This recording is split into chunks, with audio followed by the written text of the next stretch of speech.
Vi snakket litt om Queen's Gambit, eller? På tampen?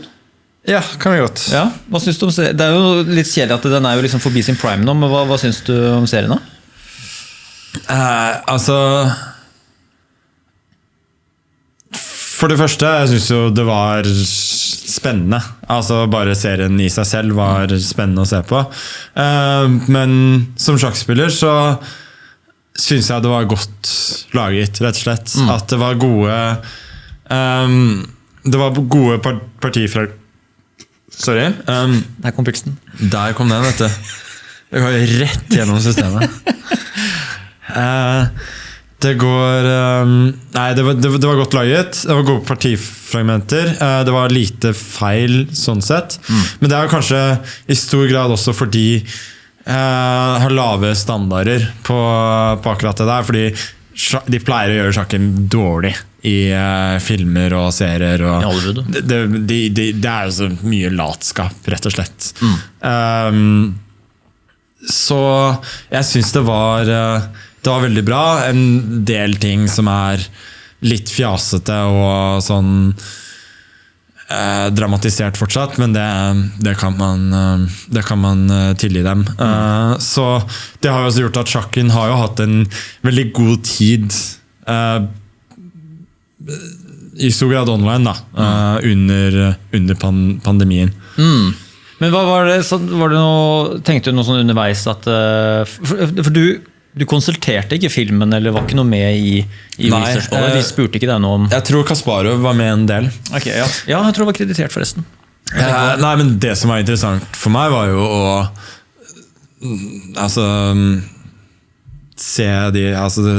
fikk se sjakkstillinger som kom opp, og så vanligvis, de gangene jeg har sett i film, så enten så er det noe feil, eller tenker jeg, så er det et veldig kjent parti. Men her var det mange som sånn, hæ? Det har jeg ikke sett. Friske nye partier. Det var friske nye ting, og så skjønte jeg som poenget hva de gjør frem til, og det der var jo veldig smart. At de greide å få ting som både var estetiske og relativt ukjente.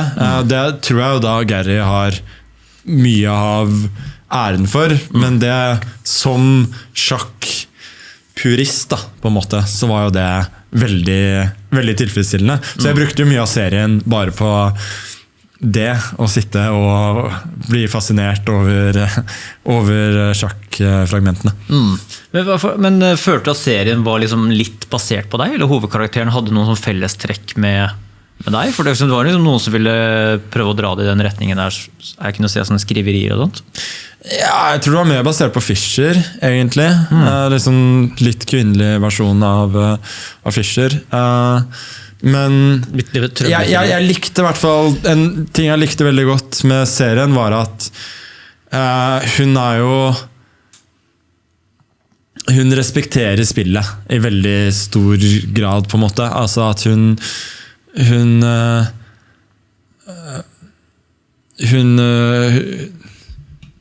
studerer jo hele tiden, leser bøker, alt det der. Hun har på en måte respekt for de som vet mer enn henne, er alltid lærevillig og alt det der. Så for på en måte alle de mindre sympatiske trekkene hun har, så er det i hvert fall alltid, hun tar ikke lett på sjakken da. Og det gjør at hun, altså når hun har tapt også, så er det sånn, hvis det var litt sånn for henne også at verden raser sammen, men det var mye også at hun ville jo lære, hun ville bli bedre, hun ville passe på at dette her ikke skjedde igjen. Jeg likte det veldig godt med karakterene, så var jo at liksom, de greide å lage noe for å forstå hennes verden, så beskrev de, så jeg tror at hun så på sjakkverden som en fikst verden, mye mer forutsigbar verden, for hun skjønte ikke omverdenen så veldig godt, hvordan sosiale mekanismer, hvorfor folk oppførte seg som de gjorde mot hverandre. Det var liksom et alt for dynamisk åpent spill for henne, mens sjakken var bare logisk, forutsigbar, og det beste poenget med sjakken var at hvis det skjedde noe dumt i sjakkverden, så skjønte hun at det var hennes egen feil. Hun var fullt ansvarlig for alt som ble fuck-ups på sjakkbrettet, men når hun fuck-ups i virkeligheten, så skjønte hun ikke helt var det min feil, var det andres feil, det hva? Så det var mye mer som to veldig sånn krystallklare distinksjoner mellom de to verdenene som jeg synes var veldig bra. Ja, det jo for min del også noe som tiltrekker meg veldig med sjakken, det at du har full informasjon hele tiden. Du har perfekt informasjon på alt som så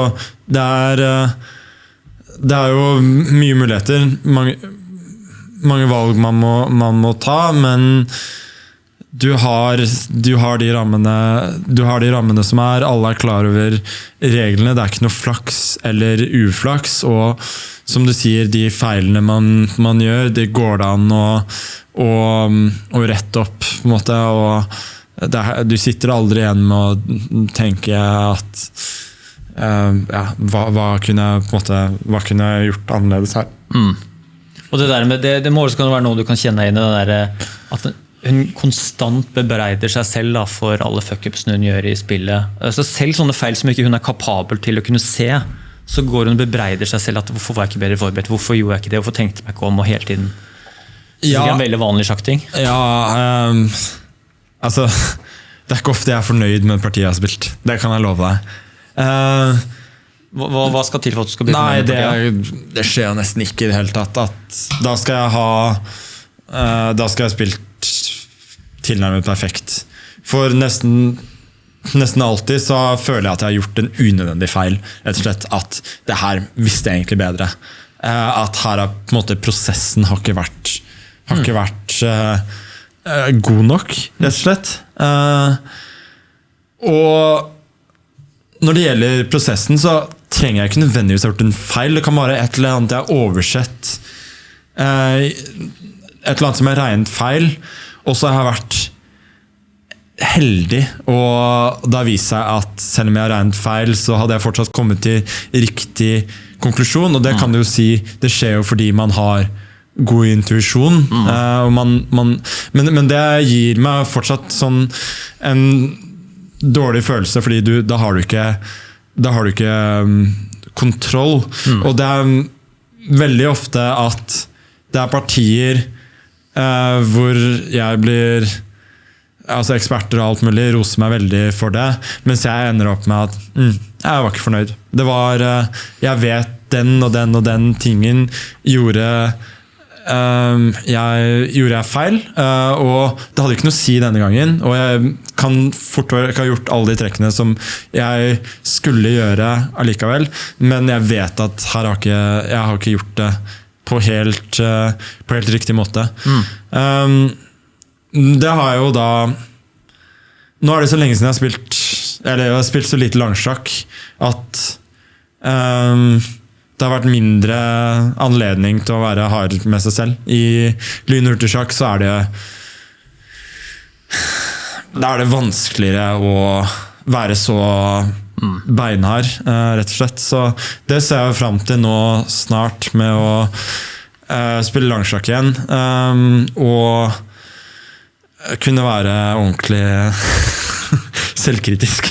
For det har jeg jo Du blir ikke det på nettet? Nei, ikke nødvendigvis. Det så mange partier også som spilles at det blir så tungt å skulle sitte og være så hard med seg selv hele tiden. Ikke sant? Men det må jo være det der høres jo litt ut som en sånn, for å generalisere litt, nesten som en sånn slags indre drivkraft for enhver sjakkspiller, at partiet ditt blir, det litt sånn som en kunstner da, du blir aldri helt ferdig med partiet ditt, du kan bli aldri helt fornøyd, og det jo liksom, ikke det bare liksom den store kampen for enhver kunstner også, at de bare jobber med det til de drittleie også, og så må man bare si, nå jeg ferdig, det ikke perfekt, men kanskje neste gang så greier jeg å gjøre det perfekt da. Jo, absolutt. Og jeg ikke noe, det at jeg på en måte sånn i ettertid hard med meg selv, det gjør ikke at jeg ikke greier å gjøre beslutninger mens jeg spiller. Jeg fortsatt veldig klar over at her har jeg ikke greid å her kommer jeg ikke til å greie å regne alt til bunns. Her kommer jeg ikke til å kunne gjøre en fullt informert beslutning. Så da må jeg bare gjøre beslutningen basert på den informasjonen jeg har, og den tiden jeg har, så godt som mulig. Så jeg på en måte jeg er realistisk nok til å gjøre de beslutningene, men jeg er fortsatt ikke fornøyd hvis jeg har gjort feil. Da.